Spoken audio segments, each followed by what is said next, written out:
영들아 찬양하라. 여호와의 이름을 찬양하라. 이제부터 영원까지 여호와의 이름을 찬송할지로다. 해 돋는 데에서부터 해 지는 데까지 여호와의 이름이 찬양을 받으시리로다.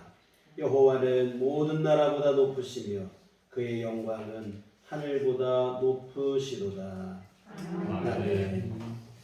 다 같이 자리에서 일어나셔서 찬송가 28장 찬송하시겠습니다.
본디오 빌라도에게 고난을 받으사 십자가에 못 박혀 죽으시고 장사한 뒤 사흘 만에 죽은 자 가운데서 다시 살아나시며 하늘에 오사 전능하신 하나님 우편에 앉아 계시다가 저희로서 산 자와 죽은 자를 심판하러 오시리라.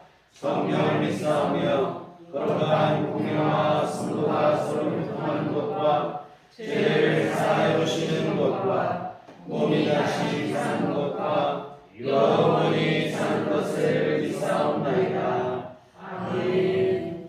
성시교독은 부등문 44번입니다. 온 땅이여 여호와께 즐거운 찬송을 부를지어다. 기쁨으로 여호와를 섬기며 노래하면서 그의 앞에 나아갈지어다. 여호와가 우리 하나님이신 줄 너희는 알지어다. 그는 우리를 지으시니요 우리는 그의 것이니 그의 백성이요 그의 계시는 양이로다. 감사함으로 그의 문에 들어가며 찬송함으로 그의 공정에 들어가서 그에게 감사하며 그의 이름을 송축할지어다. 여호와는 선하시니 그의 인자하심이 영원하고 그의 성실하심이 대대에 이르리로다. 아멘. 성경은 찬송가 3장입니다. 내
그는 너희보다 먼저 그 길을 가시며 장막 칠 곳을 찾으시고 밤에는 불로 낮에는 구름으로 너희가 갈 길을 지시하신 자이시니라. 아멘. 누렇던 벼들도 농부의 수확의 손길을 피할 수가 없나 봅니다. 계절의 변화를 실감합니다. 거룩한 날, 거룩하신 하나님께서 예비하신 날 성령님 보내주셔서 주님을 찬양하며 온 마음과 정성을 다하여 예배하게 하시려고 불러주심을 감사드립니다. 이 예배가 머리 숙인 모든 이들에게 복된 시간이 되게 하여 주시옵소서. 태초부터 우리들을 구원해 주시려고 예비하셨던 주님께서 구원의 손길을 우리에게 허락하시려고 죄사함의 은총을 내려주신 줄 믿습니다. 세상과 사람과 모든 관계 속에서 알게 모르게 지은 죄와 허물, 또 우리가 구주를 잊어버리고 또 잃어버렸던 그 시간들을 주님 용서하여 주시옵소서. 성령님의 도우심으로 깨끗하게 하신 이날 기쁨의 날이 되게 하여 주시옵소서. 주님을 영접하는 귀한 날이 되게 하여 주시옵소서. 어려울 때일수록 더욱더 다가와 치유의 손길을 내미시는 못자국난 손을 기억합니다. 그 손으로 우리의 답답한 심령을 치유하여 주시옵소서. 세상에서 받았던 커다란 상처, 또 이웃과 형제들에게 받았던 배신, 억울함, 모든 영혼의 안일함과 게으름까지도 치유하여 주시옵소서. 육신의 고통도 치유하여 주시옵소서. 밤마다 슬피 울며 또 눈물 흘리는 이들의 아픔을 아시는 주님, 주님께서 진실된 치료의 하나님이 되신 줄 믿습니다. 이 나라와 이 민족도 혼돈의 시간들을 치유하여 주시옵소서. 주님의 뜻과 무관한 것으로 분열되고 주님의 뜻과 무관한 것으로 다투고 있는 얼룩진 모습을 치유하여 주셔서 주님을 믿고 기도할 때 성장하게 하여 주시고 또 주님을 의지할 때 든든하게 세상 어디에서도 부끄럽지 않고 바로 설 수 있는 이 나라와 민족이 되게 하여 주시옵소서. 주님을 따라 살아갈 때 보호해 주셨음을 깨닫게 하여 주시옵소서. 주님께서 이 나라의 진정한 주인임을 깨닫게 하여 주시옵소서. 늘 이기시고 귀한 감동을 주시는 주님, 주님의 부활로 교회가 승리하고 주님을 믿는 성도가 승리하고 정의가 이기는 세상, 사탄의 세력에 승리 함성을 지르는 거룩한 이날, 주님의 말씀에 순종할 수 있게 하여 주시옵소서. 그 순종함으로 이기게 하시고 또 말씀의 아멘으로 화답할 때 기쁨과 평안을 누리게 하여 주시옵소서. 우리들 교회가 말씀이 살아 역사하는 귀한 교회가 되게 하여 주실 줄 믿습니다. 교회 학교부터 청장년에 이르기까지 목사님이 증거하는 말씀 안에서 주님을 만나게 하시고 또 그 말씀 안에서 성령님의 도우심을 깨달으며 회복의 은혜를 맛보게 하여 주시옵소서. 하루하루 주님의 감동으로 수고하고 감사하게 하여 주시옵소서. 또 한 주간 한 주간이 성령님의 도우심이 가득하여 모두가 상생의 행복을 누리게 하여 주시옵소서. 구원의 감동과 승리의 기쁨을 주시는 주님께서 이 예배를 복되고 평안하게 하실 줄 믿사오며 예수 그리스도의 이름으로 간절히 기도합니다. 아멘.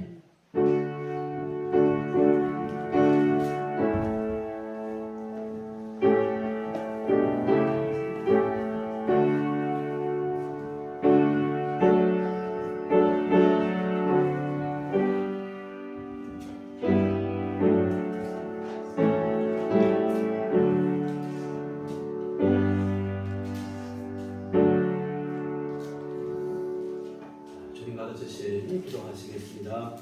하늘에 계신 우리 아버지여, 이름이 거룩히 여김을 받으시오며 나라의 마옵시며 뜻이 하늘에서 이룬 것 같이 땅에서 이루어지이다. 오늘날 우리에게 일용할 양식을 주옵시고 우리가 우리에게 죄 지은 자를 사하여 준 것 같이 우리의 죄를 사하여 주옵시고 우리를 시험에 들게 하지 마옵시고 다만 악에서 구하옵소서. 내게 나라와 권세와 영광이 아버지께 영원히 있사옵나이다.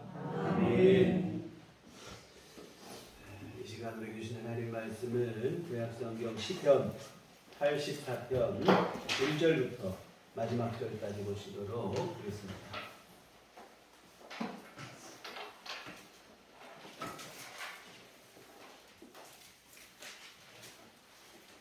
시편 84편 1절부터 마지막 절까지 다같이 우리 한 목소리로 합독하시도록 하겠습니다. 만군의 여호와여, 주의 장막이 어찌 사람스러우리요. 내 영혼이 여호와의 궁정을 사모하여 쇠약하며 내 마음과 육체가 살아가시는 하나님께 부르짖나이다. 나의 왕 나의 하나님 만군의 여호와여, 주의 전에서 천사도 제대를 얻고 제대로 새끼를 공자리를 얻었다이다. 주의 집에 사는 자들은 복이 있나니 그들이 항상 주를 찬송하리이다. 주께 기원하고 그 마음에 시온의 대로가 있는 자는 복이 있나이다. 그들이 눈물 골짜기로 지나갈 때에 그곳에 많은 생이 있을 것이며 이는 네가 복을 채워주나이다. 그들은 힘을 얻고 더 나아가 시온에서 하나님 앞에 각기 나타나리이다. 만군의 하나님 여호와여, 내 기도를 들으소서. 야곱의 하나님이여, 귀를 기울이소서. 우리 방패이신 하나님이여, 주께서 귀를 그으신 자의 얼굴을 살펴보옵소서. 주의 궁정에서의 한날이 다른 곳에서의 첫날보다 나은즉 악인의 장막에 사는 것보다 내 하나님의 성전 문지기로 있는 것이 있사오니 여호와 하나님은 해요 방패이시라. 여호와께서 은혜와 영광을 주시며 정직하게 행하는 자에게 좋은 것을 아끼지 아니하실 것임이니라. 만군의 여호와여, 주께 의지하는 자는 복이 있나이다. 아멘. 우리 주님의 은총과 평강이 교회 여러분과들 함께 하시기를 기원합니다. 아멘. 울릉도에서는 바다에 접한 산등성을 깎개등이라고 부른다고 하는데 험지 중에 험지입니다. 섬의 특성상 비바람과 눈이 많을 수밖에 없는데 그 많은 비와 눈 그리고 바람에 오롯이 노출되어 있는 곳이 바로 이 깎개등입니다. 그런데 그 척박한 땅에도 사람들이 살고 있어요. 그들의 이야기가 TV에서 방영이 된 적이 있습니다. 근데 그 여러 장면 중에 지금도 기억에 남는 그 장면, 한 할아버지의 하신 말씀이 생각이 나요.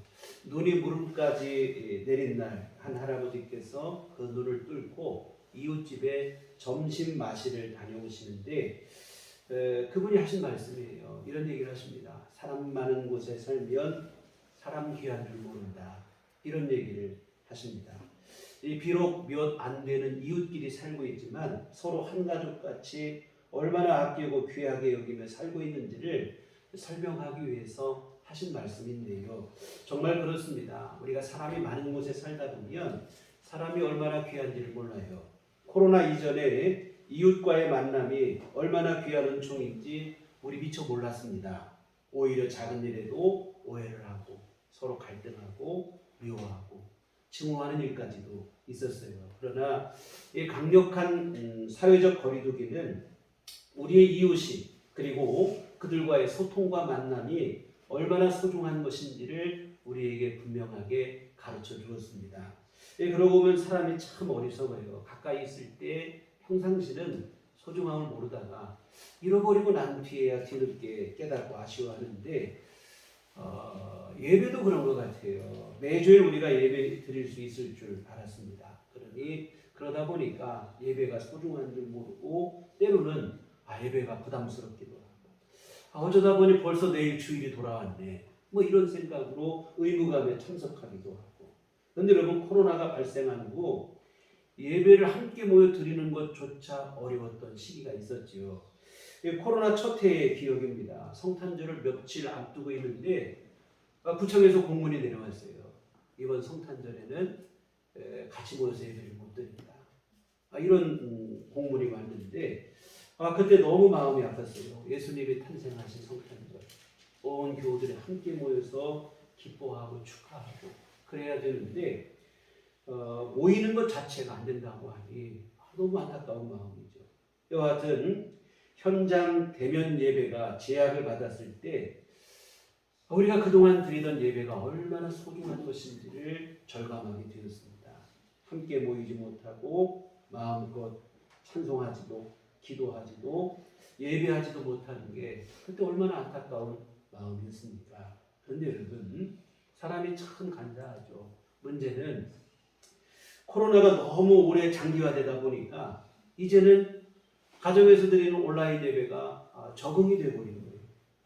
평균적으로 볼 때 지금 모든 교회들이 코로나 이전보다 예배 인원이 30%, 40%의 감소가 되었다고 합니다.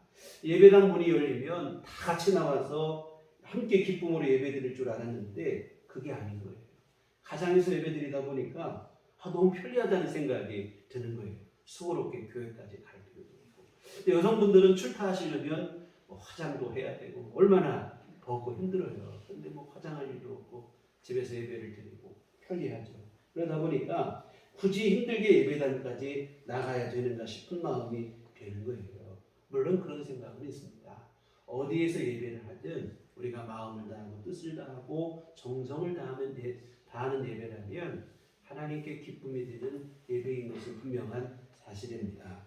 그런데 여러분 우리가 문제는 뭐냐면 우리 육신이라고 하는 게 참 연약하다고 하는 사실입니다.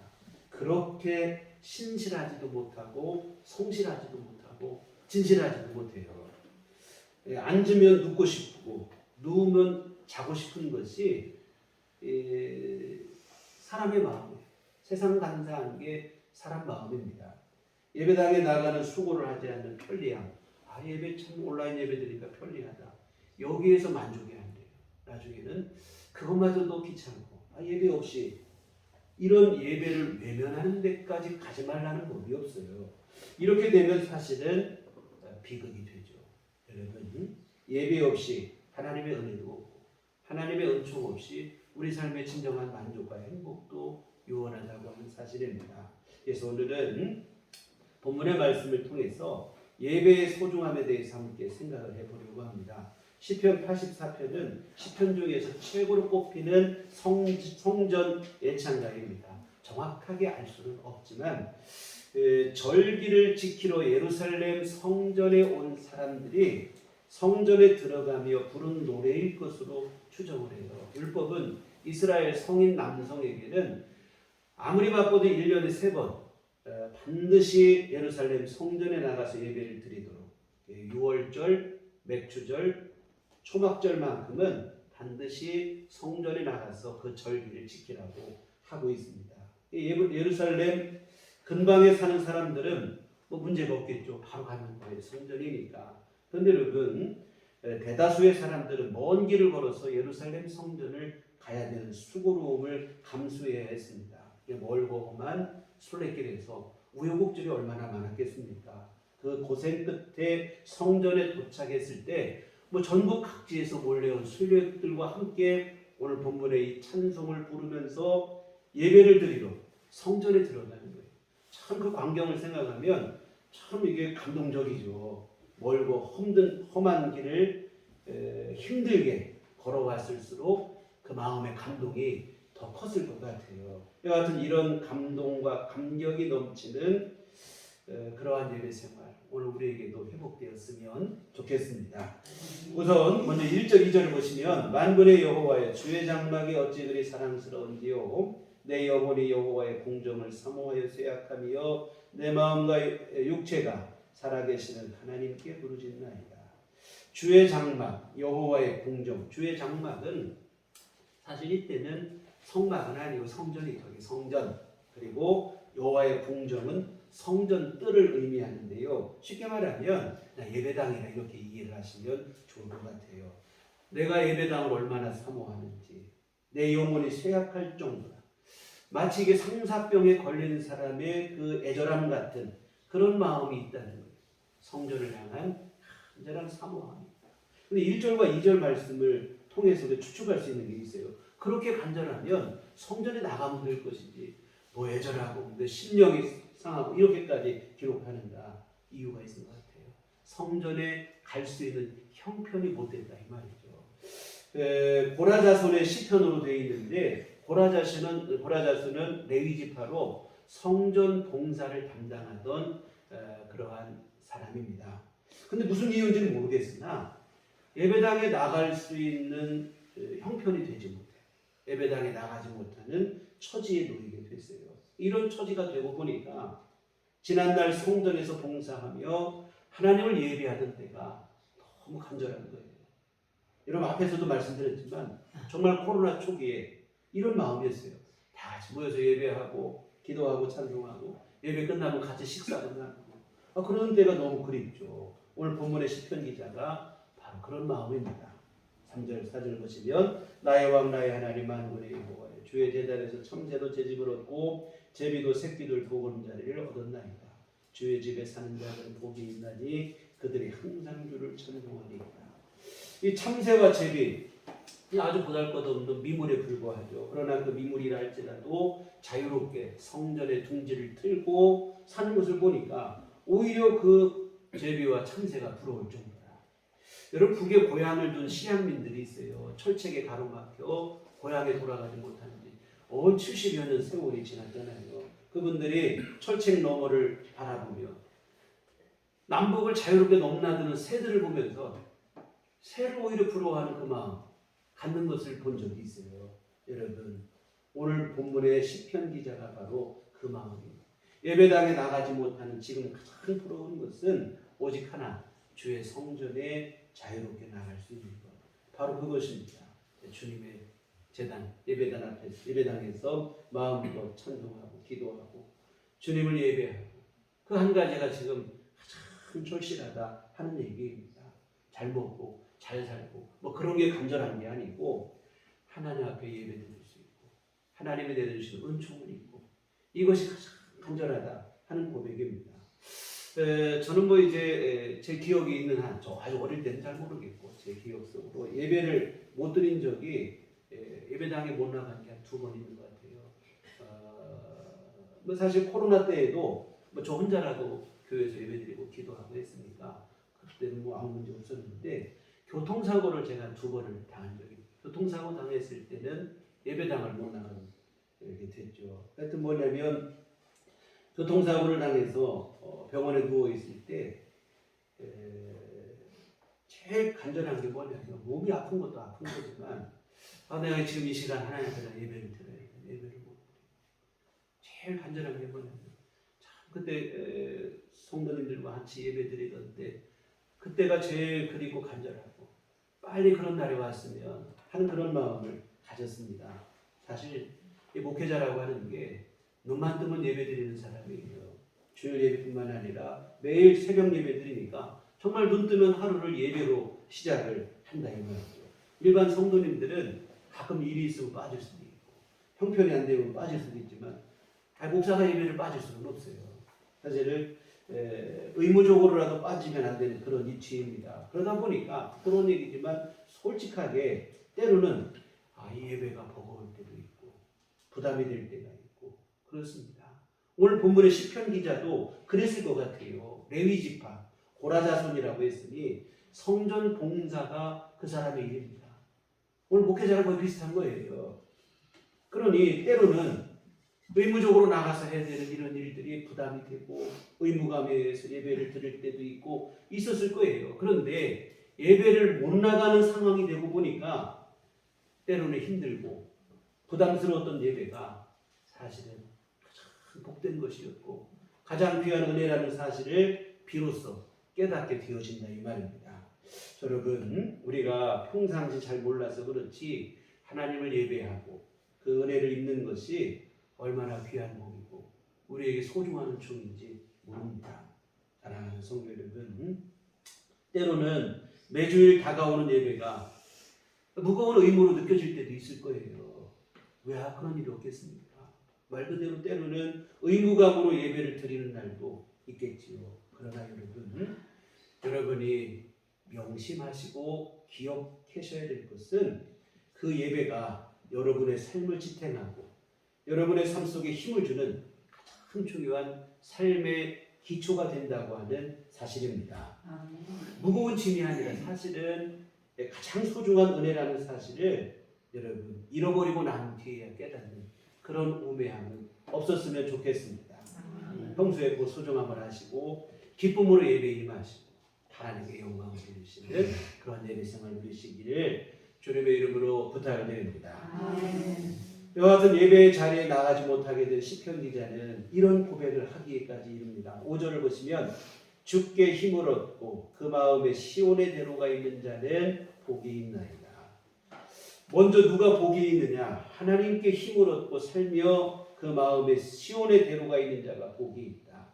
여러분, 주께 힘을 얻는다는 말은 다른 무엇이 아니라 하나님의 은혜로 힘을 삼고 하나님께 주시는 은혜로 사는 자를 두고 하는 말이에요. 사실 에레미야도 같은 비슷한 말을 했어요. 에레미야 17장 7절에 그러나 무릇 여호와를 의지하며 여호와를 의뢰하는 그 사람은 복을 받을 것이다. 하나님을 의지하고 신뢰하는 사람이 복이 있는데 어떤 복을 받는가? 이어지는 8절에 보면 그는 물가에 심어진 나무가 그 뿌리를 강변에 뻗치고 더위가 올지라도 두려워하지 아니하며 그 입이 청청하며 가무는 해에도 걱정이 없고 결실이 그치지 아니함 같으리라. 물가에 심겨진 나무와 같을 것이다.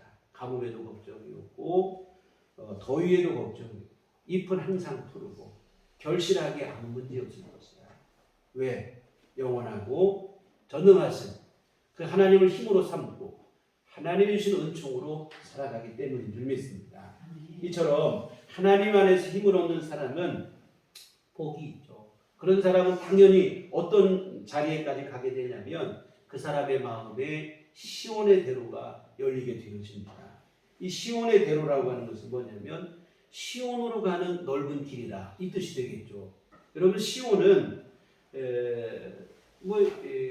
예루살렘에 있는 시온산 여기만을 말하는 게 아니고 예루살렘을 뜻하는 말이에요. 그런데 유대인들에게 예루살렘이 소중한 이유는 뭐냐면 예루살렘이 자신들이 살고 있는 나라의 수도이기 때문인 게 아니라 그 예루살렘에 성전이 있기 때문이고 그 성전 안에 하나님이 임재하시고 함께 하시기 때문이라 이 말입니다. 그래서 여러분, 시온의 대로, 예루살렘을 향한 큰 길, 예루살렘 성전을 향한 큰 길, 예루살렘 성전에 드려지는 예배를 향한 큰 길, 또 그 성전에 계시는 하나님을 향한 큰 길, 이렇게 보시면 될 것 같아요. 그래서 뭐냐면 하나님 앞에 드리는 예배, 예배당, 그리고 하나님을 향한 간절한 마음, 사모하는 마음, 그게 바로 시온의 대로가 되어집니다. 이와 같은 하나님 안에서 힘을 얻는 사람은 당연히 그 사람 마음속에 시온의 대로가 열리게 되어지는 줄 믿습니다. 그래서 시편 기자는 이런 사람이 복 있는 사람이다.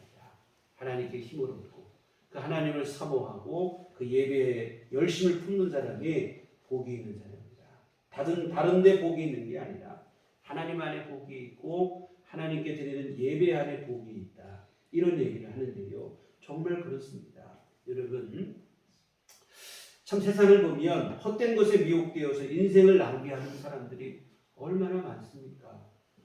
영원하지도 못할 돈과 권력과 인기와 명예 이런 것에 미혹되어서 소중한 시간과 열정과 재능을 낭비하고 살아갑니다. 헛된 우상과 또 거짓 사이비에 미혹돼서 인생 전체를 빼앗기고 사는 사람들도 또 얼마나 많습니까? 그런데 오늘 우리 여러분, 모든 인생의 주인이시고 좋으신 아버지이신 하나님으로부터 은혜를 얻고 또한 그 하나님을 예배하며 그 앞에 살아간다면 이보다 더 복된 삶은 없을 줄 믿습니다. 이처럼 하나님께 힘을 얻고 그 마음에 시온의 대로가 있어서 하나님을 또 하나님을 예배하는 간절히 사모하는 사람에게는 어떠한 은혜가 있는가? 오늘 말씀해 보니까 때로 고난과 시련을 만난다 할지라도 그것 때문에 넘어지지 않고 하나님의 은혜로 다시 일어서는 은혜를 누린다는 거예요. 6절을 보시면 그들의 눈물 골짜기로 지나갈 때 그곳에 많은 샘이 있을 것이며 이른 비가 복을 채워주나이다. 눈물 골짜기를 지나갈 때가 있긴 하지만 근데 그곳에 많은 샘이 솟아나고 흐르게 될 것이다. 이 얘기입니다. 여러분 이것은 예루살렘 성전에 나가서 예배하기 위해서 예루살렘을 향해 나아가던 순례객들의 순례길을 비유로 들어서 한 얘기예요. 여러분 생각해 보세요. 먼 각지에서 예루살렘을 향해 와요. 근데 요즘처럼 도로 사정이 좋고 교통 수단이 발달된 데가 아니잖아요. 오로지 그냥 두 발의 의지에서 도보로 가야 하는 때입니다. 걸어간다는 자체만으로도 힘들고 어려운데 근데 여러분 그 가는 길 곳곳에 위험 요소가 도사리고 있다 이 말입니다. 우리 예수님 말씀하신 선한 사마리아인의 비유에도 나오는 것처럼 길을 가다가 강도를 만나기도 하고 이런 일들이 비일비재하던 때라 이 말입니다. 이와 같은 눈물 골짜기를 지나가야 될 때 시편 23편 다윗이 고백했던 것처럼 때로는 사망의 음침한 골짜기를 지날 때도 있겠죠. 그러나 여러분 이런 어려움에도 이런 난관에도 불구하고 하나님을 향한 사모하는 마음으로 성전을 향하는 발걸음을 멈추지만 않는다면 하나님께서는 그 눈물 골짜기에 많은 샘을 허락하시고 이른 비로 복을 채워주실 것이라고 하시는 말씀입니다. 다시 말해 그 모든 고난과 시련을 이겨낼 힘을 주시겠다 하시는 말씀입니다. 하나님께서 때를 따라 도우시는 은혜를 베푸시고 7절을 보시면 그들은 힘을 얻고 더 나아가 시온에서 하나님 앞에 각기 나타나리이다. 하나님께서 계속해서 힘을 주셔서 결국에는 시온의 성전 예루살렘 성전에 도달하여 하나님 앞에 서게 될 것이다. 우여곡절이 있는 것은 맞아요. 어려움이 있는 것은 맞는데 그것 때문에 무너지지 않고 하나님께서 주시는 새 힘으로 결국에는 하나님의 성전에 이르게 되고 그 성전에서 영광스러운 예배를 하나님께 드리게 되고 하나님 주시는 은총을 누리게 될 것이다 하는 말씀입니다. 사랑하는 성도 여러분, 하나님을 사모하고 성전을 사랑하고 예배를 귀중히 여기는 사람은 반드시 하나님의 은총을 누리게 될 줄 믿습니다. 눈물 골짜기를 지나가야 할 때도 있고 사망의 음침한 골짜기를 지나야 할 때도 있는 것은 분명한 사실이지만 그것 때문에 무너지지 않아요. 하나님께 주시는 힘을 얻고 또 주시는 힘을 얻어서 반드시 승리하게 될 것이고 여러분이 무슨 일을 만나더라도 어떤 어려움을 만나더라도 하나님을 향한 믿음과 예배를 향한 열정만 잃지 않는다면 반드시 여러분은 주님의 은총으로 승리하게 되어질 것입니다. 때로 삶이 우리를 지치게 할 때가 있어요. 고난과 시련이 우리의 발목을 잡을 때가 있습니다. 그러나 여러분 거기에 굴복하지 마셨으면 좋겠어요. 더욱 그때일수록 하나님을 의지하시고 기도하시고 더욱 간절한 마음으로 하나님을 예배하시기를 부탁을 드립니다. 여러분 성도의 힘은 거기에서 나오는 줄 믿습니다. 믿음에서 나오고 예배에서 나오는 거예요. 하나님께 주신 힘을 얻고 또 얻어서 결국에는 모든 어려움을 극복하고 승리의 자리, 은혜의 자리에 서게 될 것입니다. 여러분 우리가 지나온 날들을 한번 돌아보세요. 때로는 다 죽을 것 같은 때가 여러분 얼마나 많습니까? 살면서 고비고비 많잖아요. 내일은 다시 해가 뜨지 않았으면 하는 마음으로 밤을 새워가며 고민하는 날들도 여러분 있잖아요. 그런데 여러분 돌아보시면 죽지도 않았고 완전히 무너지지도 않았습니다. 하나님께서 눈물 골짜기에 샘물을 허락하셨기 때문입니다. 사망의 음침한 골짜기를 지날 때 지팡이와 막대기로 우리를 보호해 주셨기 때문입니다. 힘을 얻고 더 얻어서 시온에서 하나님 앞에 나타나게 될 것이라는 오늘 시편의 고백을 여러분의 가슴에 분명히 새겼으면 좋겠습니다.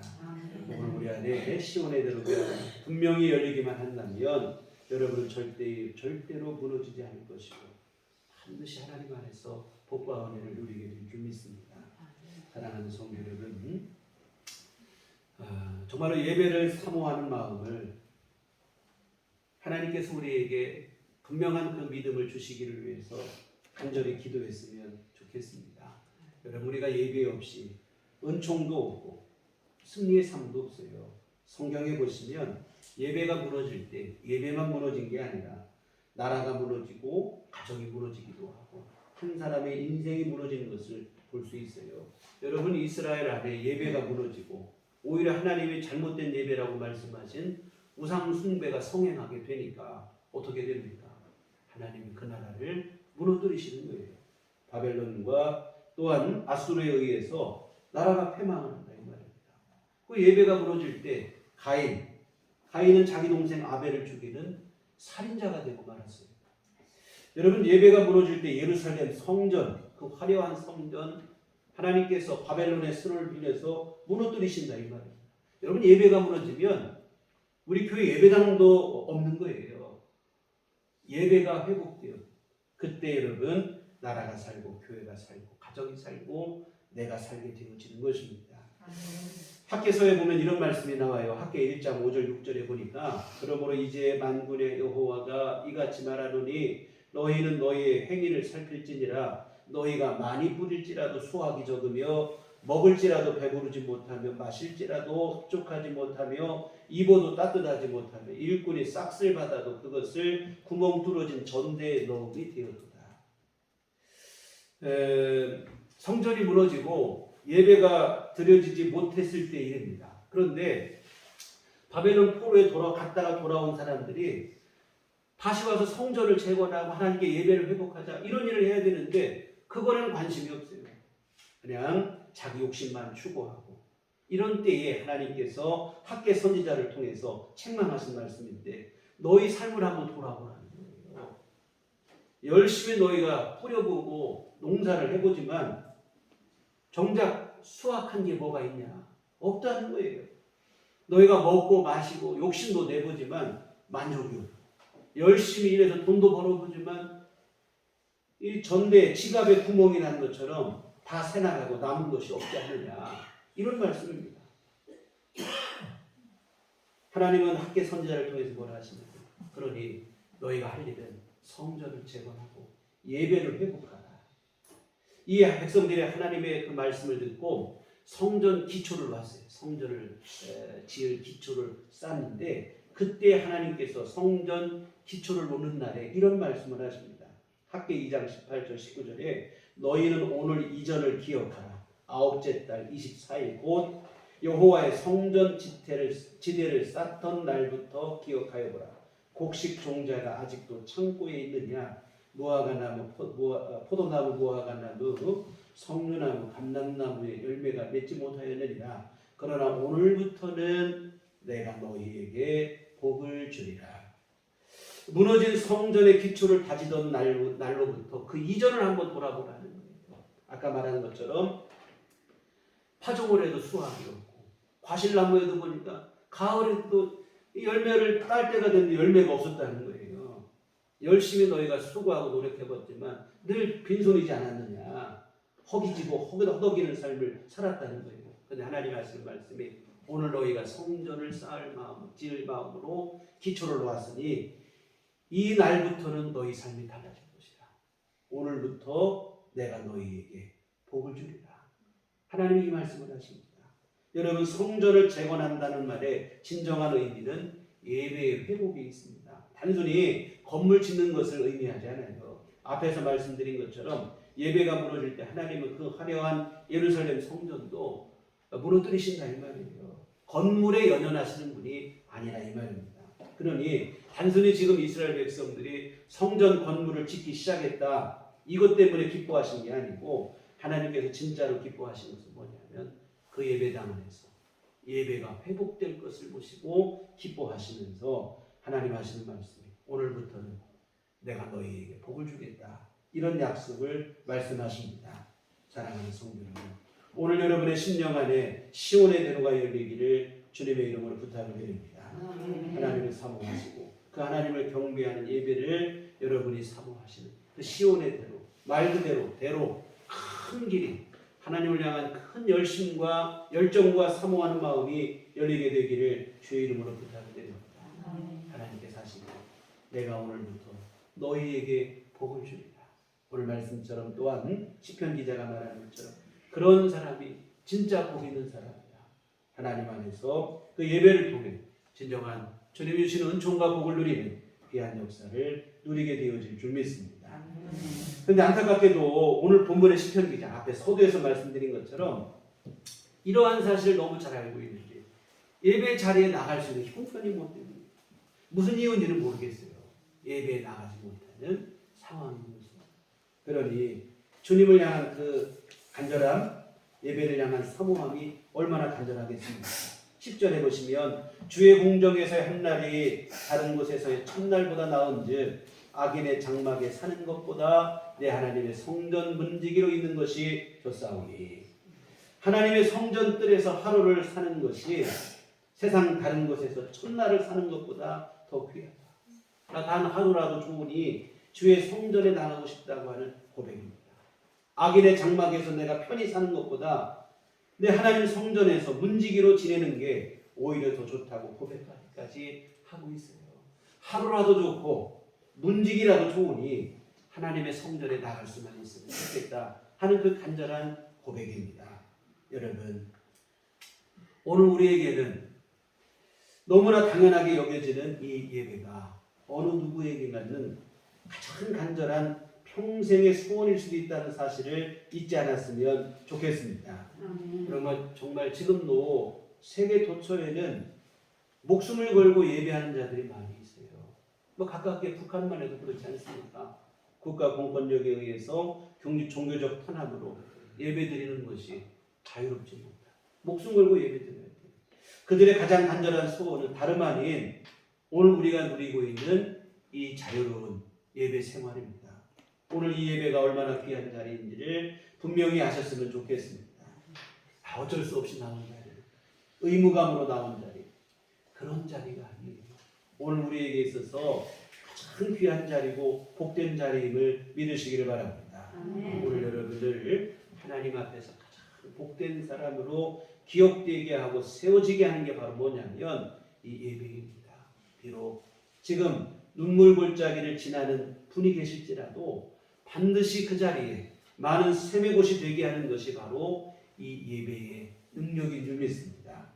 오늘 본문의 시편 기자는 마지막을 이렇게 쓰고 있어요. 12절에 보시면 만군의 여호와여 주께 의지하는 자는 복이 있나이다. 여기 의지한다는 말은 피난을 위해서 서둘러 가다 뭐 이런 뜻이에요. 지금 뭐 전쟁이 일어나는 나라가 있죠. 피난 행렬을 한번 뉴스에서 보신 적이 있잖아요. 챙기고 뭔가 이렇게 할 수 있는 게 아니에요. 간단히 챙겨서 그냥 서둘러 빠져나오잖아요. 여러분, 그런 것처럼 고난과 시련과 환난이 닥쳤을 때 주저하지 않고 하나님 앞에 나와 예배하는 사람, 그런 사람이 바로 하나님을 의지하는 사람이고 오늘 본문의 시편 기자는 그런 사람이 복 있는 사람이라 이렇게 기록하고 있습니다. 여러분, 문제가 있고 내 앞에 고난과 시련이 있고 눈물의 골짜기를 만났다고 해서 하나님을 향한 열정이 식고 예배를 향한 그러한 사모함이 무너진다면 곤란합니다. 사실은 그때가 더욱 주님을 의지하고 예배할 때예요. 시편 기자가 하나님을 주님은 나의 피난처라는 말을 많이 하잖아요. 오늘 이 말씀과 의미가 있어요.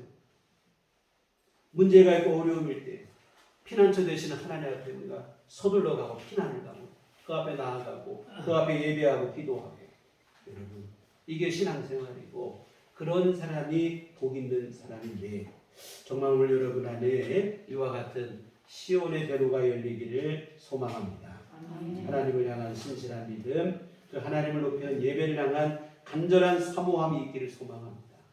코로나 초기에 함께 모여 예배를 드리지 못했을 때 그 안타까움을 여러분 잊지 않았으면 좋겠습니다. 우리가 예배에 전심을 다하시고 힘들고 어렵다고 물러설 것이 아니라 오히려 더욱 예배를 귀중히 여기시고 온 마음과 정성을 다하여 하나님을 높이는 예배 생활 되시고 그리하여 하늘로부터 내려오시는 하나님 아버지께서 내려주시는 각양 풍성한 은총을 다 받아 누리시는 여러분 모두가 되시기를 주의 이름으로 축복합니다.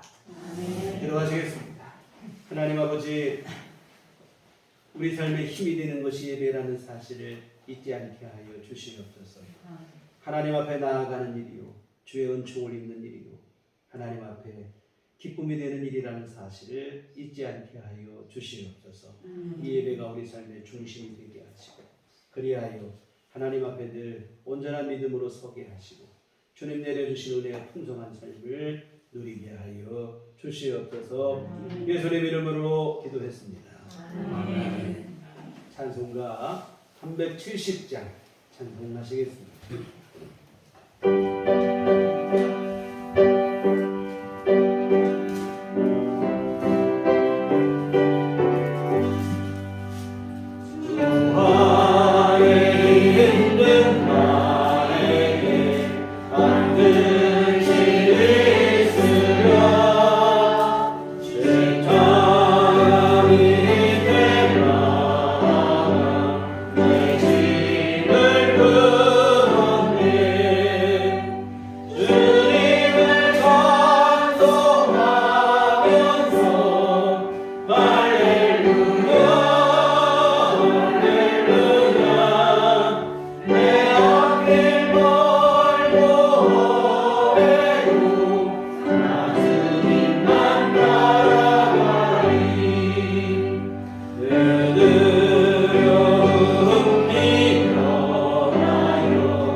은총을 감사를 드립니다. 언제나 우리 안에 함께 하시고 우리의 좋으신 아버지가 되어 주시어 우리 삶을 인도하시고 보호하시고 주께서 책임져 주시니 감사를 드립니다. 하나님, 귀하신 은총 안에 우리 삶을 지켜주시고 일일이 우리 삶을 간섭하여 주시어 여기까지 복되게 하시니 감사를 드립니다. 주님 은혜 감사하며 주 앞에 이 헌금 드립니다. 하나님 기뻐받아 주시옵소서.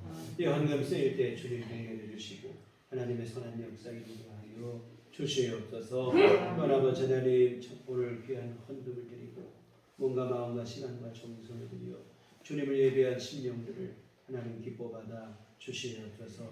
아버지 하나님, 오늘 귀한 말씀처럼 모든 심령들마다 복되게 하여 주시어 그 마음의 시온의 대로가 열리게 하여 주시옵시고 우리 주님을 향한 간절한 사모함이 늘 충만하도록 도와주시옵소서.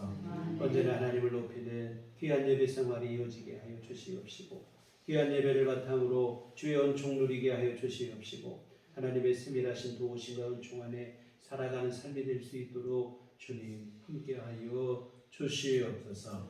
아버지 하나님 또한 주님 앞에 간구하옵기는 우리 주 앞에 늘 구하는 우리 성도님들의 기도를 주님 기억하시고 하나님의 은혜를 간절히 사모하고 있사오니 주께서 역사하여 주시어 아버지 하나님 구하고 바라는 것보다 더 좋은 것으로 또 우리에게 꼭 필요한 것들로 주님 채우시고 함께하여 주시옵소서. 아버지 하나님 주님 앞에 육신의 건강을 위해서 기도하는 이들도 있습니다. 하나님 아버지 권능의 손길로 만져주시어 모든 병마를 물리쳐 주시옵소서. 육신의 연약함을 주께서 굽어 살펴 주시옵시고 하나님 책임 주시옵시고 건강을 내려 주시옵소서.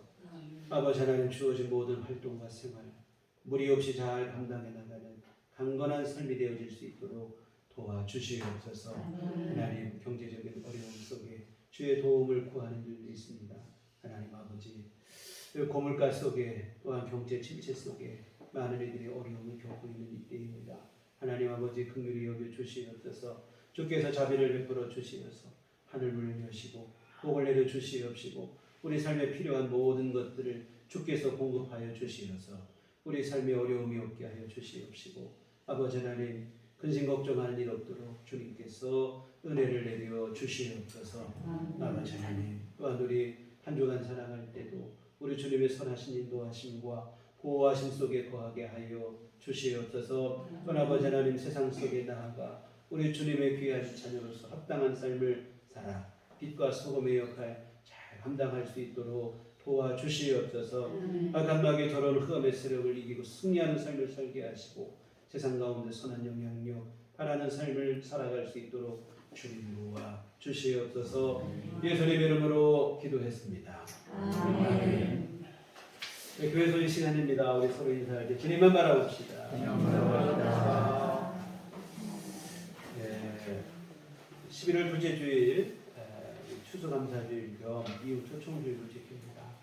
우리 다 같이 함께 모여 예배할 수 있도록 힘써 우리 전도하시고 함께 해주셨으면 좋겠습니다. 그래서 추수감사주일 아직 이제 20여 남은 것 같습니다. 여러분 마음속에 정말 중요한 것은 감사의 마음을 채우는 일이 좀 있습니다.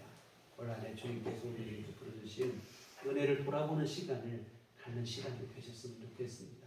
그래서 중심으로부터 감사가 넘치는 마음으로 우리 예배에 함께 참여하시고 또한 감사의 예물 뿐만 아니라 우리 전도의 귀한 열매로 하나님께 영광을 드릴 수 있는 귀한 시간이 됐으면 좋겠습니다. 교회 밖의 집회와 성경 공부 참여를 금하고 또한 우리 영적으로 혼탁한 시대를 살고 있는데 교회 중심으로 함께 신앙생활 함께 이어나갔으면 좋겠습니다. 우리 다 함께 자리에 일어나셔서 서로를 축복하시며 평안을 너에게 주는 함께 참여하시도록 하겠습니다.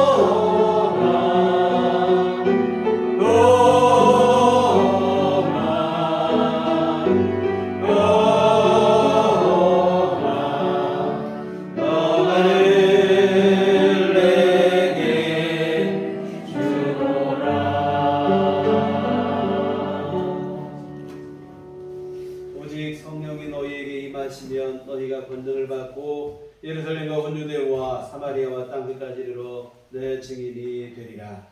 우리가 주의 증인이 되겠습니다. 이제는 우리 주 예수 그리스도의 구속의 은혜와 하나님 아버지의 크신 사랑하심과 성령님의 유를 통역사 감화감동 충만하시니 주의 피로 세우신 우리들 교회 의와 마음의 시온에 데려가요.